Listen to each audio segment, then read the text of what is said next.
Good afternoon, my friends. Welcome to this episode of Healing Your Codependency. I'm Marshall Bircher, and I'm excited to be here to assist you in finding more freedom from your codependency and discovering more well-being, love, and fulfillment in your world. So today we're going to be jumping into the topic of this idea of being too much. Is this actually a real thing or something else going on? So that's what we're going to be jumping in today. Before we do that, I want to invite you to come join us in my Facebook community where you can find additional tools, guidance, and support in your journey beyond codependency. The link is above on Facebook, below on YouTube, and on my front page at healyourcodependency.com. Come join us. I'm going to get this shared out to there so y'all can enjoy it there as well.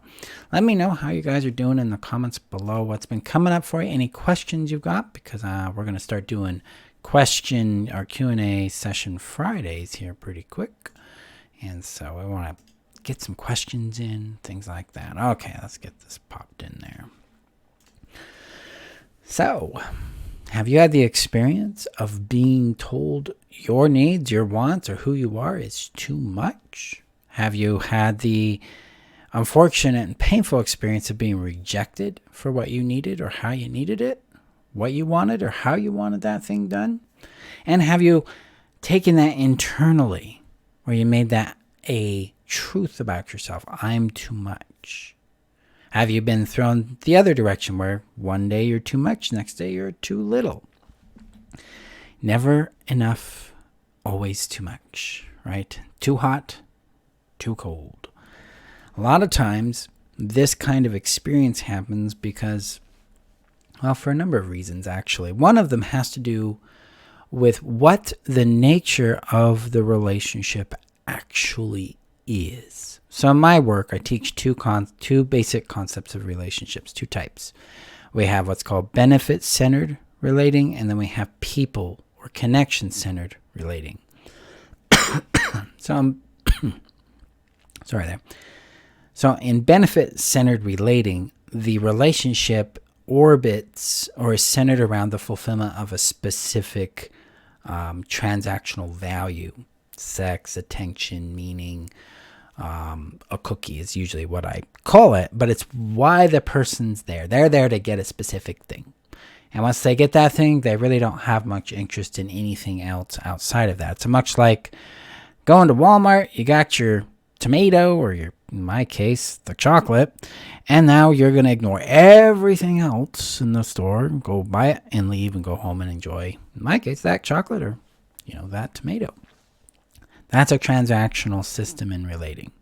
So I call that benefit-centered relating. Toxic relationships, every single one of them is a benefit-centered model because one person's there to get something from the other. Key there, very important. The second model, which is people-centered or connection-centered relating, is really about the genuine interest of everyone involved in knowing each other, connecting and feeling seen, valued, and loved by each other.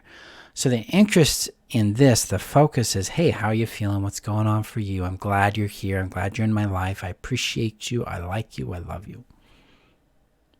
So within that, there will be asks, there'll be requests for bids for connection, affection, time, stuff like that. And then there'll be reciprocation of that. There'll be contribution to it. And those are not actually transactional because we're not in the relationship just to get this thing. We're in the relationship because we like the person, they like us, we care about each other. And in that, we are mutually contributing to each other's wants and needs in a way that works for us mutually. That's what the connection-centered relationship model helps support it, helps expand everyone in the model rather than in the benefit-centered relating. It's usually one dominant person getting what they want and the other one's going without. When we encounter the world of too much, we're encountering one of three things. We're encountering a transactional experience, like, hey, I don't want to give you this because it's just too much. Two, we might be encountering a capacity issue, where that person does not have the ability, the emotional, physical, mental, or energetic ability to contribute more than what they're able to right now. So you get 3 cookies, but for you to achieve fulfillment, you need 5 cookies.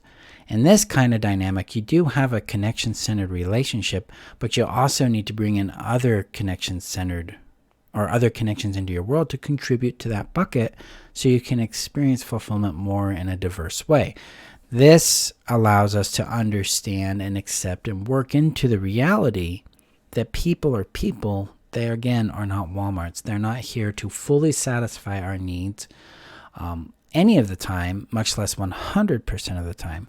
They are there because they desire to contribute to your needs and wants, and then they desire to have their needs and wants contributed to. So if we approach this from an angle of like, wow, you can give me 2 cookies? I am so grateful and appreciative of these 2 cookies. This really matters to me. Thank you. We apply gratitude and appreciation of what is given, and then we can bring in additional connections that can contribute further to that bucket in your life. You're going to experience a higher level of safety, fulfillment, and empowerment in your world. This is why we need community. This is why siloed relationships, like just person A and person B in our own relationship, trying to do everything for each other, burns them out. We're not really designed to do that. We're designed to have multiple kinds of connections that serve and contribute to us and that we contribute to them in ways that fulfill us. We're designed to be diverse. So that's our second option, the capacity. They can only give 2 cookies or 3 cookies. The third option here is incompatibility, where your need, your want, and how that need or want actually works is not something they can relate to effectively and contribute to in a way that makes sense to you. This is typically discovered over a long period of time or immediately right up front. It's usually not in the middle. It's usually like, man, we've been at this for 2 years and this just isn't working. Or you encounter it immediately and you're like, nope, that just does not work for me. So those are the 3 things that usually drive this you're too much or even you're too little kind of dialogue. And when someone is communicating this to another human being, they're actually not being emotionally responsible. They're actually putting it on the other person as the problem rather than owning it for themselves and going, I'm finding that I have a limited capacity here to contribute to what you're asking for. I can give you 2 cookies. And I am sad that I can't give you more. And I understand that might be disappointing or that might hurt. And yet here I am, and I would like to connect with you with these 2 cookies.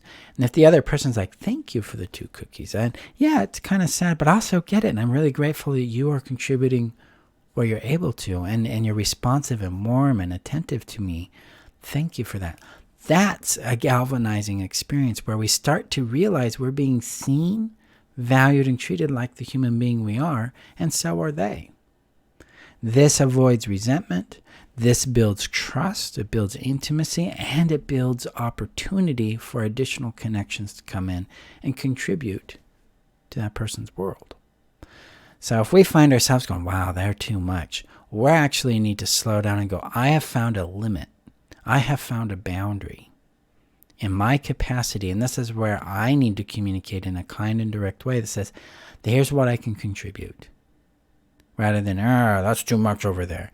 Because that's shaming. That puts the person down. That's how I have felt when I've been told I'm too much, or even when I've been told I'm too little. But when I've encountered people who have worked this out in themselves, I'm like, nope, I can give you this much. Or I can only receive this much of this thing you're offering me. That helps me understand that, one, they value what I'm contributing, and they value what I'm asking for, and they respect themselves and me as autonomous beings rather than some sort of grocery store that we're getting stuff from. The internal work for those of us that carry the shame of having felt like we are too much. This is a deep dive into our own process of both our worth and our habit of internalizing other people's judgments as absolute truths about ourselves. This can be very uncomfortable, especially somatically or in the body, the way it feels, when we start to really let it land that, hey, when someone tells me I'm too much, they're actually communicating to me that they don't have the words to communicate that they want to say no, that they don't have the confidence or the safety or the experience to say no, much less recognize the boundary they're attempting to establish by making me the problem. That differentiation there allows us to depersonalize the remark and then go in and care for any pain, guilt, or shame that might show up there. Become a little more autonomized from at least the shame and the guilt, because it makes sense that it would hurt. It's like, yeah, I didn't get what I entirely wanted, and that does suck. And I can care for that while also applying appreciation and care to what I am receiving. But that shame and guilt that we might carry for the idea of being too much comes from being harmed. It comes from being made the problem because someone else was not willing to do their work. So in this arena, this is where we apply a little ALI, a little acknowledge, legitimize, and integrate, to kind of soften up our experience around it a little bit. It's like, yeah, of course I feel shame and like I'm too much. I've been told that all my life when I've had a need or a want. So them saying no to this or them saying that of course it brings this up. I haven't had my needs and values, or my needs and wants, valued and seen and respected. I haven't felt that. I haven't experienced that. I've just been shamed. I've been guilted. I've been criticized for it in some way. Yeah, no wonder I'm having these feelings about this experience.